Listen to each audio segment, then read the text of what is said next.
Será que realmente a Juliette perdeu a memória pra sempre ou isso é só um teatro pra ela conseguir sobreviver lá dentro? E o mais urgente, você percebeu que o Lucas tá vivo, escondido e que muito provavelmente foi ele quem mandou aquela mensagem secreta na comida? Fica tranquilo que nesse vídeo eu vou destrinchar tudo que rolou nessa estreia da terceira temporada e te mostrar exatamente como 3 linhas do tempo separadas estão contando a mesma história. Depois de quase 2 anos de espera, a Silo finalmente voltou e como alguém que não leu os livros, eu vou quebrar a cabeça aqui toda semana com as teorias e as pistas que a série esconde na nossa cara. Então, por favor, galera dos livros, sem spoiler nos comentários para não estragar a experiência de ninguém. Dá muito trabalho mapear todo esse quebra-cabeça, então já deixa o like aqui embaixo e se inscreve para não perder as próximas análises. A temporada começa exatamente 3 meses depois daquele final sufocante da segunda temporada. A Juliette sobreviveu à Câmara de Fogo, conseguiu voltar para o Silo 18 e, por ser a única pessoa na história a sair e conseguir voltar com vida, acabou virando prefeita do lugar. Só que o preço que ela pagou foi altíssimo, ela perdeu completamente a memória, ela não lembra absolutamente de nada e de ninguém, nem do próprio pai que sacrificou a vida no final da temporada passada para garantir que a rebelião acontecesse e desse certo. Como ela voltou com a mente totalmente em branco, o Silo inteiro decidiu votar nela para assumir a prefeitura. Foi a manobra política perfeita para tentar manter a paz entre a galera da rebelião e as pessoas do sistema antigo. Mas a política em Silo nunca foi tão simples assim. O Sims e a esposa dele, a Camille, viraram os guias da Juliette naquele lugar. Na prática, eles são os donos do lugar agora. O Sims assumiu o posto de juiz principal. A Camille virou chefe da TI. E se você lembrar como a hierarquia daquele lugar funciona, o topo da cadeia alimentar sempre é a TI, porque é a chefe da TI que tem acesso direto à sala dos servidores e algoritmo. E como a Juliette não lembra de quem é quem, o casal tá simplesmente usando ela de fachada para manter o controle total da população. O Sims solta na reunião do conselho uma historinha muito bem contada. Ele diz que a Juliette ficou presa dentro da sala de descontaminação com o fogo por 3 minutos. E como o fogo consome o oxigênio muito rápido, em 30 segundos as chamas já tinham queimado todo o ar da sala. Ou seja, nos 2 minutos e meio seguintes, a Juliette ficou sem respirar, e seria essa falta extrema de oxigênio a causa clínica da perda de memória dela. É uma explicação muito plausível, faz muito sentido. Todo mundo lá dentro acreditou, inclusive a própria Juliette. Só que a gente sabe que isso é uma grande mentira. O Sims e a Camille estão mentindo na cara dura desde o primeiro dia. A verdade nua e crua é que a Juliette e o Bernard sobreviveram às chamas, só que o Bernard saiu num estado muito pior. E a explicação para isso tá na roupa que eles usavam, porque a Juliette estava usando um traje antigo de bombeiro que ela e o Jimmy, o Solo, acharam lá no Silo 17 e adaptaram para ela conseguir sair. O Bernard estava usando um traje padrão de limpeza do Silo, uma roupa que não aguenta calor extremo, por isso ele queimou muito mais, mas ele não morreu no fogo. O problema do Bernard foi ter caído nas mãos do Sims. A gente descobre que o Sims simplesmente apagou o Bernard de vez. O cara passou 2 temporadas inteiras querendo ser a sombra do Bernard, querendo ser o braço direito e foi ignorado o tempo todo. Agora que ele não precisa mais do chefe, porque a esposa dele tem linha direta com o algoritmo na TI, eles tiraram o Bernard da jogada. E eu acredito que eles mataram ele logo depois do que a Juliette falou pro Bernard naquelas últimas cenas da temporada 2. Porque no meio desse episódio a gente consegue ver que a Juliette tem uns flashes de memória e ela lembra que ela falou uma coisa muito específica pro Bernard, uma coisa que o algoritmo morre de medo que o Silo descubra. Ou seja, a Juliette sabe como parar o protocolo de segurança. Para quem não lembra, a gente descobriu que todos os silos são controlados por uma inteligência artificial. Se essa IA, ela calcula que a rebelião vai vencer e o Silo vai entrar em colapso, ela ativa um protocolo de segurança e solta um gás venenoso para matar todos os moradores. Foi exatamente isso que aniquilou a população do Silo 17. Quando o Solo ainda era criança, os rebeldes de lá ganharam e tentaram sair. A IA identificou o risco, soltou o gás e matou até a última pessoa. A Juliette aprendeu como impedir isso e é exatamente por isso que a Camille e a IA estão manipulando a cabeça dela. Eles precisam da Juliette viva para manter o Silo funcionando, mas se ela lembrar como desativar o veneno, a IA pode entender isso como uma falha crítica e acionar o gás na mesma hora para eliminar o risco.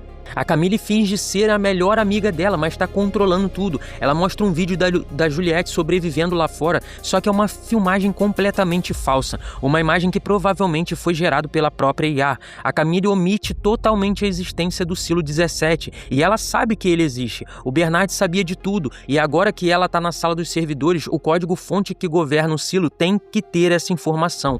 Além disso, eles confiscaram a câmera da Juliette. O algoritmo está escondendo o fato de que a Juliette conheceu o solo e descobriu como o gás funciona, porque é isso que mantém eles no controle. E olha como o roteiro amarra isso perfeitamente com a segunda linha do tempo, 300 anos no passado, antes de qualquer buraco ser escavado. A gente acompanha nessa linha do tempo o congressista Daniel Kane, aquele mesmo cara que a gente conheceu no final da temporada 2. O Kane virou um herói nacional porque salvou Nova Orleans das enchentes. Ele criou uma broca gigante e especial que consegue cavar túneis profundos sem perturbar o solo da superfície. Essas são, sem sombra de dúvida, as máquinas que cavaram os buracos para construir os silos. O Kane é quase com certeza um dos fundadores originais ali do silo. Na época dele, os Estados Unidos entram em guerra com o Irã. O Irã detona uma bomba suja em Washington e os americanos contra-atacam. E a gente vê a escalada direta para uma guerra nuclear. Lembra que na segunda temporada eles já usavam detectores de radiação nas pessoas? É assustador assistir a isso no episódio, sabendo que a consequência dessa guerra vai ser uma humanidade trancada embaixo da terra. Mas o detalhe que conecta tudo aqui é o que acontece com a irmã do congressista. Ela estava num ataque no Irã e deu de cara com uma arma bioquímica totalmente nova. O relato deixa muito claro que o negócio não só destruiu a tecnologia, mas afetou diretamente a memória dela. Supressão de memória é a mesma coisa que está acontecendo com a Juliette no presente. E a gente já tinha ouvido falar disso na série. Na história da primeira rebelião do Salvador Queen, isso já era assunto. E mais recente, na temporada passada, o Sims tentou subornar o Patrick Kennedy. Ele ofereceu uma droga que faria com que o Patrick esquecesse todo o sofrimento de descobrir as mentiras do Silo, inclusive esquecesse a esposa. Na hora, eu até achei que o Sims estava blefando para conseguir arrancar a informação, mas o episódio provou que isso tudo era verdade. A droga para apagar memórias existe desde a época da guerra lá em cima. Só que a gente acompanhou que o Patrick Kennedy não aceitou tomar o remédio. Ele ainda lembra perfeitamente daquelas imagens falsas de um mundo verde e bonito que ele viu nas telas. Ele virou o inimigo público número 1 do Sims logo atrás da Juliette e agora lidera uma facção chamada Os Renegados. Como a Juliette não lembra de nada para contar a verdade, o Patrick ainda chama, ou melhor, ele ainda acha que o paraíso lá fora existe de verdade e ele quer sair a qualquer custo. O Silo está completamente rachado. Quando eu ouvi o nome Renegados, eu logo pensei no Solo e nas crianças que ficaram esperando no Silo 17, porque a Juliette prometeu que voltaria para buscar eles, mas como ela perdeu a memória e levou o último traje que funcionava de verdade, o Solo não tem como sair de lá de dentro para procurar ela. Ele muito provavelmente acha que ela já está morta. E no meio dessa panela de pressão que se tornou o Silo 18, o maior problema para o sistema atende por um nome: Lucas. O Sims falou na reunião do conselho que o Lucas morreu na confusão inicial da rebelião, e eu não acredito nisso nem por um segundo. O Lucas é uma das 4 pessoas que em toda a história do lugar conseguiu descer até o fundo do poço e descobrir toda a verdade sobre a IA. O primeiro foi o Salvador Queen, depois a juíza Meadows, o George Wilkins e agora o Lucas. Ele sabe de tudo, ele sabe do protocolo do gás venenoso, ele sabe da manipulação mental, ele é a pessoa mais perigosa do Silo agora. Ele percebeu o lance da supressão de memória e entrou na clandestinidade. E repara nesse detalhe aqui, eu tenho certeza que ele foi quem conseguiu colocar aquele bilhete na comida da Juliette. O bilhete marcava o encontro no mercado às 2 horas, e lá na primeira temporada foi a Juliette quem puxou ele para essa conspiração, e eles tinham o hábito de marcar a hora para se encontrar no refeitório e olhar as telas. Você lembra desse detalhe? O mercado é só uma adaptação, ele está tentando usar uma memória antiga para furar o bloqueio mental dela e fazer ela lembrar de fato quem ela é. O Lucas sabe que precisa correr contra o relógio porque o uso contínuo dessa droga não só apaga a mente, mas também causa dano cerebral pesado e irreversível.